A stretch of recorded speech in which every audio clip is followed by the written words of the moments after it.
आज का वीडियो एक सच्ची घटना पे आधारित है।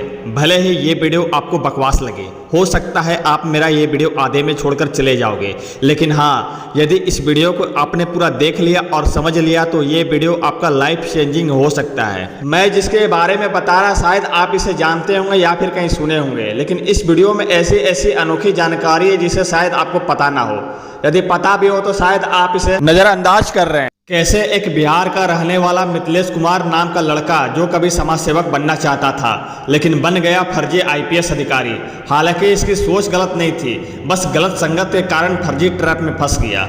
इतना ही नहीं, पकड़े जाने पे वो अपनी सच्चाई कैसे बताई और फिर उसने अपने कम आयु में ही उसने अपनी परिवार की खुशी के लिए अपना सपनों की उड़ान को जारी रखा। आज मैं इसकी ये विचित्र घटना के बारे में आपसे विस्तार से बातें करूंगा। मिथिलेश बहुत ही गरीब परिवार से बिलोंग करता है। ये ज़्यादा पढ़ा लिखा भी नहीं है, ये 10वीं पास है। इसके बावजूद ये समाज के लिए कुछ करना चाहता है, लेकिन ज़्यादा इनकम नहीं होने की वजह से ये गलत रास्ते में चला गया। ये 10वीं पास के बाद पुलिस की नौकरी करना चाहता था और अपनी माँ और परिवार की खुशी के लिए कुछ अच्छा करना चाहता था। लेकिन हमारे समाज में कुछ ऐसे भी लोग हैं जो चंद पैसों के लालच में नौकरी या किसी अन्य कार्य के लिए किसी से कुछ भी करवा सकते हैं। जरूरी नहीं कि कोई आईपीएस या आईएएस ही बना दिया जाएगा।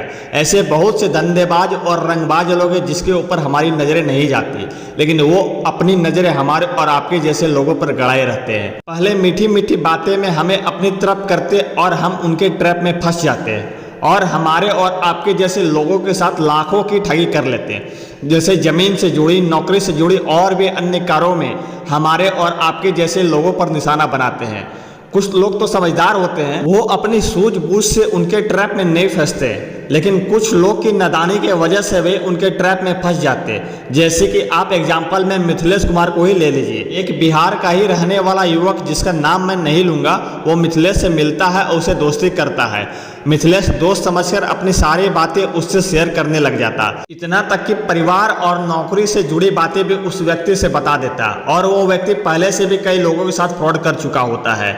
लेकिन ये बात मिथिलेश को नहीं पता होता है और वो मिथिलेश से भी यही चाहता था। फिर वो व्यक्ति मिथिलेश से उसे नौकरी दिलाने की बात करता है, नौकरी पद में उसे आईपीएस अधिकारी बनाने की बात करता है। मिथिलेश ना समझ था, वो उसकी बातों में आ जाता और वो व्यक्ति मिथिलेश से नौकरी के नाम पर 2 लाख की मोटी रकम मांगता है।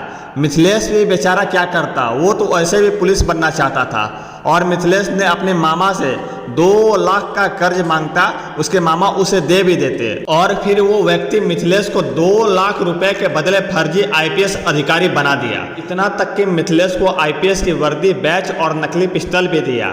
इसके बाद उसे ठगी करने वाला शख्स ने कहा कि जाओ तुम आईपीएस बन गए। मिथिलेश ज़्यादा पढ़ा लिखा भी नहीं था, मात्र 10वीं पास है। हमारे देश की प्रतिष्ठित परीक्षा यूपीएससी की छात्र छात्रा सालों साल तक तैयारी करते, तब जाकर वो कहीं आईएएस या आईपीएस अधिकारी और अपने जिले और अपने इलाके का नाम और अपना सपना पूरा कर पाते हैं। इतना ही नहीं, मिथिलेश घर पहुंचा और उसने बाकायदा माँ से आशीर्वाद भी लिया, मानो वो सचमुच का आईपीएस बन गया हो। बेटे को वर्दी में देखकर माँ भी खुश हो गई, उन्होंने माँ से आशीर्वाद भी लिया। लेकिन मिथिलेश की फर्जी आईपीएस का ठाट बाट ज़्यादा दिन तक नहीं चला और अगले ही दिन उसे पुलिस ने पकड़ लिया।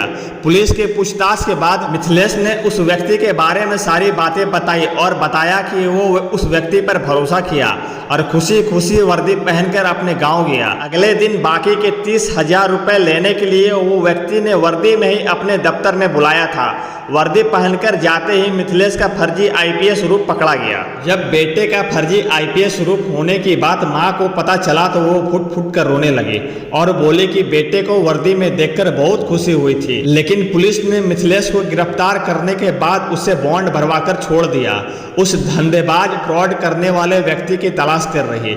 अब मिथिलेश का फर्जी आईपीएस की वर्दी पुलिस के पास जब्त है। इतना ही नहीं, कहानी अभी बाकी है। मिथिलेश का सपनों की उड़ान कम नहीं हुआ। जो कभी फर्जी आईपीएस के नाम से बदनाम हुआ था, उसी को वो दोबारा सही दिशा में ले गया।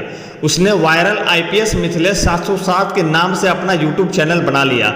मात्र 7 दिन में ही उसके 10K से ज़्यादा सब्सक्राइबर हो गए। इसकी इस घटना के माध्यम से मैं ये बताना चाहता हूँ कि आपको भी सतर्क रहना चाहिए। अनजान लोगों पर भरोसा नहीं करना चाहिए। किसी अनजान से बातें करने से पहले उसके बारे में अच्छे से जान लेना चाहिए।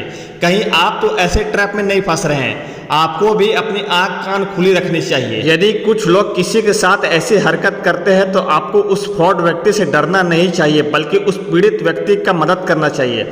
मान लो आपने पैसों के दम पर नौकरी ले भी ली, लेकिन उस नौकरी का स्किल कहाँ से लाओगे? अरे मेरे भाई, नौकरी या बिजनेस करने के लिए मेहनत करना पड़ता है, तपना पड़ता, पढ़ाई करनी पड़ती है, कड़ी मेहनत करनी पड़ती है, एक एक स्किल को सीखना पड़ता है, तब जाके नौकरी मिलती है।